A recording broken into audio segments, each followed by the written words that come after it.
bibidyo-bidyo mo dyan? Kabalong nag-Chinese garter ako dito, magbidyo-bidyo ka ba dyan? Pakialamira ka talaga. Atupagin mo ang dapat mong buhatin dyan. Huwag yung duduol ka dito tapos magbidyo-bidyo. Mabuti pa nga ako, ang New Year's resolution ko, ginabuhat ako. Nagpapapayat ako. Ikaw, ilang years na lang New Year's resolution, nagkababoy ka na. Pakialamiro ka talaga, ha? Bidyo-bidyo ka dyan!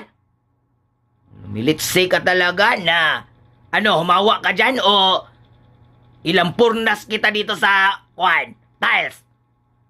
Iugbok ng yung ulo mo dito, buak yan kasing, buak ng dagwan mo ran! Umayas ka dyan! Hoya!